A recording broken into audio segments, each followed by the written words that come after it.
អីថ្មីស្ដាប់ក្មេងប្រទេសស្រីលេខសំដីមិនឲ្យភ្លាត់ចិត្តដូចជាបៃប្រំប្រែទៅជោគរត់មានអត្តន័យមិនយ៉ាពុពីមាត់ពាក្យពេចខ្ជប់ខ្ជួនខ្ញុំបងប្អូនហ្នឹងអាហ្នឹងបានគេហៅថាទេពពិសិដ្ឋបងប្អូនជាតិដល់បងប្អូនអើយសូមម្ដងទៀតបងប្អូនចិត្តដូចជាបៃតធនខកគេចូលចិត្តប្រើភ្លេងប្រសំលេងធ្វើអាវុធខ្ញុំខំរាប់ឆ្នាំរាប់ខែប្រាប់ម៉ែថាមិនអីទេកូនអ្នកប្រយុទ្ធអីថ្មីស្ដាប់ក្មេងប្រទេសស្រីលេខសំដីមិនឲ្យភ្លាត់ចិត្តដូចជាបៃប្រំប្រែទៅជោគរត់មានអត្តន័យមិនយ៉ាពុពីមាត់ពាក្យពេចខ្ជប់ខ្ជួនខ្ញុំធ្វើវាឡាស្ទាត់ជំនាញរៀនរកចំណេះលើកោមានកម្លាំងកំហែងមិនចេះដើរឈោកមានស៊ីមិនស៊ីតាឯងរឹងប្រាំមិនឲ្យប្រោខ្ញុំមិនចេះលេងទេល្បាយស្មោកក្រោកហូបចំណីអាហារមានកម្លាំងតតាំងនឹងវាសនាចេញច្បាំងខ្ញុំចេញតវ៉ាស្រែករកឯណាទេវតាអូខ្លុយបងប្អូនដំណើរជីវិតស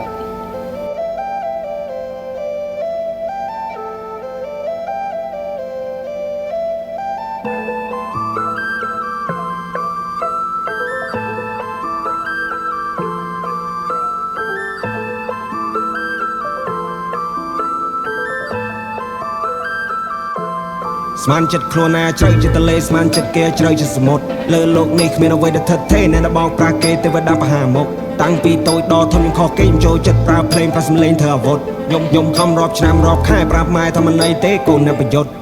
នៅពេលបងប្អូនភ្លេងចេញមកក្បាលត្បូងកន្លែងគាត់ទៅចូលរ៉េបមកមានឧបករណ៍ភ្លេងខ្មែរនៅនឹងហ្មង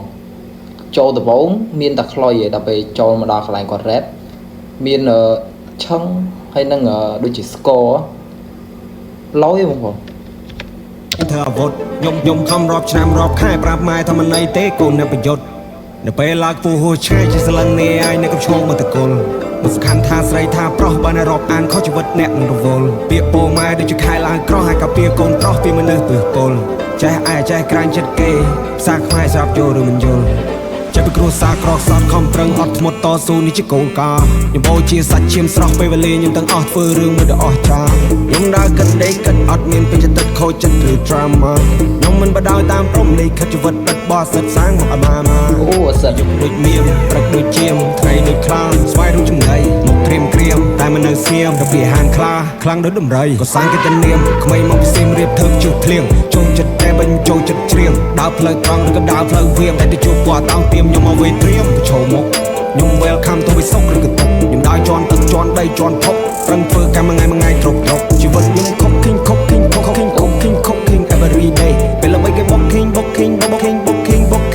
ទៅណាចិត្តខ្លួនណាជ្រៅចិត្តទលេស្មានចិត្តគេជ្រៅជាសមុទ្រលើលោកនេះគ្មានអ្វីដែលថិតថេរអ្នកបោកប្រាស់គេទេវតាបហាមុខតាំងពីតូចដល់ធំខុសគេខ្ញុំចូលចិត្តប្រើភ្លេងប្រសំលេងធ្វើអាវុធខ្ញុំខំរាប់ឆ្នាំរាប់ខែប្រាប់ម៉ែថាមិនអីទេកូនអ្នកប្រយុទ្ធអីថ្មីស្ដាប់ក្មេងប្រទេសស្រីលេខសំដីមិនឲ្យភ្លាត់ចិត្តដូចជាបៃប្រំប្រែទៅជោគរត់មានអត្តន័យមិនយ៉ាពុពីមាត់ពាក្យពេចខ្ជប់ខ្ជួនខ្ញុំបងប្អូនហ្នឹងអាហ្នឹងបានគេហៅថាទេពពិសិដ្ឋបងប្អូនជាតិដល់បងប្អូនអើយសូមម្ដងទៀតបងប្អូនភ្លាត់ចិត្តដូចជាបៃដល់ធំខុសគេខ្ញុំចូលចិត្តប្រើភ្លេងប្រសំលេងធ្វើអាវុធខ្ញុំខំរាប់ឆ្នាំរាប់ខែប្រាប់ម៉ែថាមិនអីទេកូនអ្នកប្រយុទ្ធអីថ្មីស្ដាប់ក្មេងប្រទេសស្រីលេខសំដីមិនឲ្យភ្លាត់ចិត្តដូចជាបៃប្រំប្រែទៅជោគរត់មានអត្តន័យមិនយ៉ាពុពីមាត់ពាក្យពេចខ្ជប់ខ្ជួនខ្ញុំធ្វើវាឡាស្ទាត់ជំនាញរៀនរកចំណេះលើកោមានកម្លាំងកំហែងមិនចេះដើរឈោកមានស៊ីមិនស៊ីតាឯងរឹងប្រាំមិនឲ្យប្រោខ្ញុំមិនចេះលេងទេល្បាយស្មោកក្រោកហូបចំណីអាហារមានកម្លាំងតតាំងនឹងវាសនាចេញច្បាំងខ្ញុំចេញតវ៉ាស្រែករកឯណាទេវតាមានកម្លាំងកំហែងក៏សង្កផៃ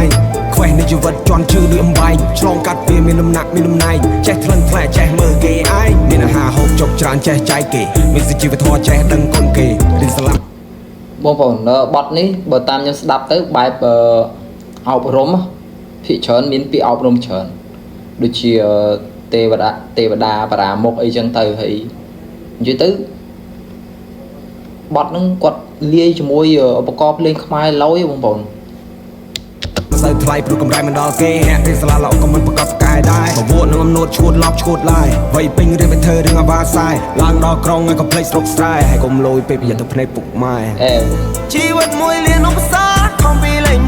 100បានអ្នកគិតថាខ្ញុំកំសាមកមែន100ស៊ីបាយក៏មានគេសោកពូវាកើតឡប់ពេកឃើញពូយើងលើមិនចាំបាច់ដល់ភ្លេងនេះត្រប់ក៏ខ្ញុំឲ្យអ្នកលងមាត់ថាអូយអានេះ we did home man I we let oh we do yeah we did ពេកពេកខ្ញុំកាត់ដូចទឹក Wi-Fi ចាំបែរគេមកដុកមកដៃក៏វានួក៏វាអុកដូចមៀមព្រឹកដូចជាមថ្ងៃដូចខ្លាស្វាយដូចចំណៃមកត្រៀម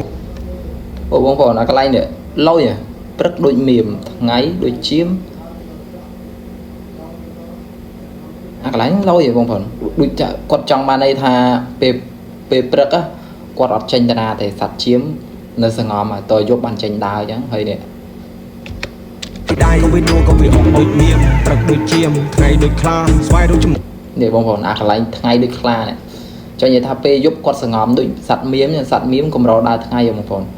ពេលយប់បានសងំពេលថ្ងៃចេញដើររត់លុយអញ្ចឹងគាត់ដាក់មកឃ្លាហ្នឹងអែមបងប្អូន ហើយមកក្រៀមតែមិននៅស្ងៀមរបៀហានខ្លាខ្លាំងដូចដំរីសាំងគេទៅនាមក្មេងមកពីសៀមរៀបធ្វើជុះភ្លៀងចូលចិត្តតែបាញ់ចង់ចិត្តច្រៀងដើរផ្លូវត្រង់ឬក៏ដើរផ្លូវវៀងតែទៅជួបពណ៌តោងទៀមខ្ញុំមកវេត្រៀមឈោមកខ្ញុំ welcome ទៅវិសុខឬក៏តុកខ្ញុំដើរជន់ទឹកជន់ដីជន់ភពប្រឹងធ្វើកម្មថ្ងៃត្រកជីវិតខ្ញុំខុកឃីង everything ពេលល្បីគេបុកឃីងអត់ពេលតណេះ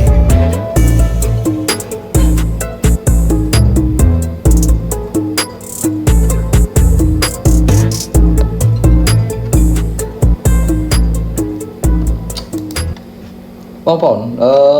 មកអាល់ប៊ុមគាត់តម្លាក់ហ្នឹងមានអារម្មណ៍ថាបទនេះលយហ្មងបងប្អូន